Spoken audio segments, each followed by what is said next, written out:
యాగప్రియ.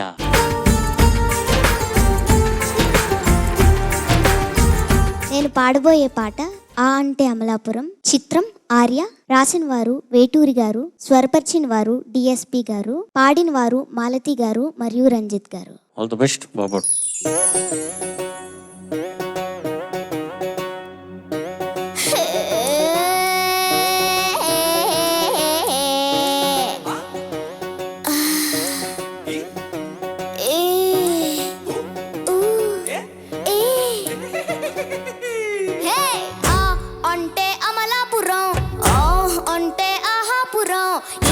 అంటే ఇచ్చాపురం ఏలగొట్టి లాగుతారు ఆంధ్రా జన. హే ఆ అంటే అమలాపురం, ఆ అంటే ఆహాపురం, ఈ అంటే ఇచ్చాపురం ఏలగొట్టి లాగుతారు ఆంధ్రా జన. ఊ అంటే ఉంగాపురం, ఊ అంటే ఊగే జనం, ఏ అంటే ఎత్తుకులం గాలం వేసి పాలుతారు కుర్రాకులం. పాలకొల్లు చేరినప్పుడే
అద్దరగొట్టిండు.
ఆ ఆకాశవాణి ఏమైంది? వెళ్ళిపోయింది సార్. వెళ్ళిపోయింది. గుర్రెక్కి వెళ్ళిపోయిందా? వెళ్ళిపోయింది సార్. గుర్రమెక్కి వెళ్ళిపోయింది. వెళ్ళిపోయింది. మాలతి గారిని అలా తినేసావు నువ్వు అసలు. ఆవిడ రాలేదు కదా సార్ తినడానికి ఇక్కడికి. Such a genuine question. ఇట్లాంటి వ్యంగ్యం జోక్స్ ఇలా ఎవరు నేర్పిస్తున్నారు నీకు? నేనే నేర్చుకున్నాను సార్. మీరు ఎందుకు ఇంత క్వైట్గా ఉన్నారో నాకు ఇప్పుడు అర్థమవుతుంది. I understand. జడ్జెస్ ఇంకేమైనా చెప్పాల్సింది ఉన్నా? మీరు ముగ్గురు స్టాండింగ్ మాటలేవు, తగ్గేదేలే అస్సలు. కాంపిటీషన్ నువ్వు గెలిచినా ఆశ్చర్యపోకర్లేదు నాన్న, అంత బాగా పాడావు. Thank you ma'am. Yagapriya, it was a fantastic thing. Thank you sir. ఈ సాంగ్ కావాల్సిన ధోరణి ఎంత ఉందో అది నువ్వు పర్ఫెక్ట్గా పాడావు. Thank you sir. It was outstanding, outstanding, nothing else to say. Very good, good luck. Nagapriya, బాగా పాడు, చాలా బాగా పాడావు. ఈ పాట గురించి, నువ్వు పాడిన తీరు గురించి ఎన్నైనా చెప్పొచ్చు, ఎంతైనా చెప్పొచ్చు, కానీ ఒకే మాట చెప్తా. వామనుడిలాగా వచ్చి త్రివిక్రమత్వం చూపించావు నువ్వు. అంత థ్యాంక్ బాగా యూ పాడావు. సార్.